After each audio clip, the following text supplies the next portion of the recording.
রমজান মাসে ইফতারের সময় খাবারের অন্যতম প্রধান উপকরণ খেজুর।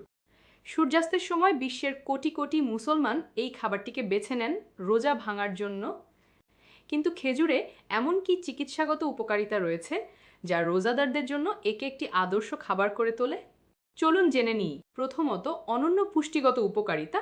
রমজান মাসে সূর্যোদয় থেকে সূর্যাস্ত পর্যন্ত এই দীর্ঘ সময় কিছু না খেয়ে থাকতে হয়। অনেকক্ষণ ধরে না খাওয়ার পর খেজুরের পুষ্টিগুণ মানুষের পাকস্থলীর জন্য একটি চমৎকার খাবার। যুক্তরাজ্য ভিত্তিক পুষ্টিবিদরা বলেন, যখন আপনি রোজা ভাঙেন তখন আপনার শরীর তাৎক্ষণিকভাবে গ্লুকোজ তৈরির চেষ্টা করে, কারণ শরীরে জ্বালানি হিসেবে এটির প্রয়োজন হয়। খেজুরে প্রচুর পরিমাণে চিনি থাকে, যা অন্যান্য খাবারের তুলনায় রক্তে শর্করার মাত্রা অনেক দ্রুত বৃদ্ধি করে। পুষ্টিবিদরা আরও বলেন, খেজুর অসাধারণ একটি খাবার, কারণ এতে শর্করা এবং জটিল কার্বোহাইড্রেট উভয়ই থাকে। এর অর্থ হলো এই ফলটি শরীরকে প্রচুর পরিমাণে শক্তি সরবরাহ করে। যারা দীর্ঘ সময় ধরে কিছু খাননি তাদের জন্য এটি আদর্শ। খেজুর vitamin A, vitamin K, vitamin বি6 এবং আয়রনে সমৃদ্ধ।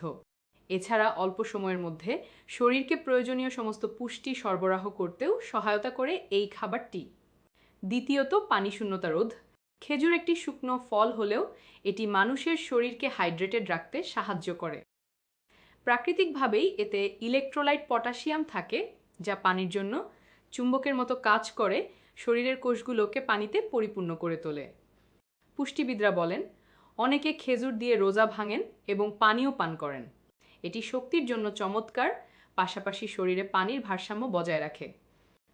পুষ্টিবিদরা আরও বলেন যে খেজুর খাওয়ার পরে সাধারণত অতিরিক্ত ইলেকট্রোলাইট গ্রহণের প্রয়োজন হয় না। তৃতীয়ত, অতিরিক্ত খাওয়া নিয়ন্ত্রণ। রমজান মাসে অনেকের ওজন কমে যায়, কিন্তু ইফতারে অতিরিক্ত খেলে রোজা রাখার পরও ওজন বাড়তে পারে। মানবদেহ তন্তুযুক্ত খেজুর হজম করতে শুরু করলে অতিরিক্ত খাওয়ার ইচ্ছাও কমে যেতে পারে। এর ফলে একজন মানুষের জন্য খাবারের ভারসাম্য ধরে রাখা সহজ হয়। পুষ্টিবিদরা বলেন, এটি আপনার শরীরকে বুঝতে সাহায্য করে যে কিছু খাবার গ্রহণ করা হয়েছে এবং হজম প্রক্রিয়াও শুরু হয়েছে। 4 নাম্বার, হজমে সহায়তা।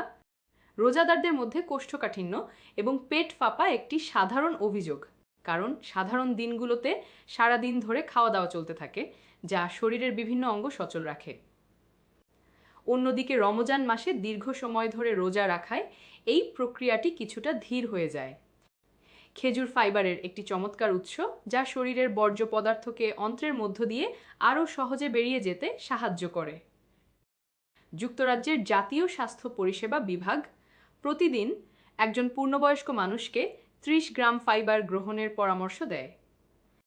পুষ্টিবিদরা বলেন, রমজানে মাঝে মাঝে আমরা সরল কার্বোহাইড্রেট খেতে চাই, যা শরীর দ্রুত হজম করে তাৎক্ষণিক শক্তি প্রদান করে। কিন্তু যদি আমরা পরিকল্পনা করে রান্না করি, তাহলে আমরা এতে ফাইবারের উপস্থিতি নিশ্চিত করতে পারি। এক্ষেত্রে প্রতিদিনের খাদ্য তালিকায় শুকনো ফল ব্যবহার করা যেতে পারে, যা ফাইবার গ্রহণ বাড়ানোর একটি সহজ উপায়।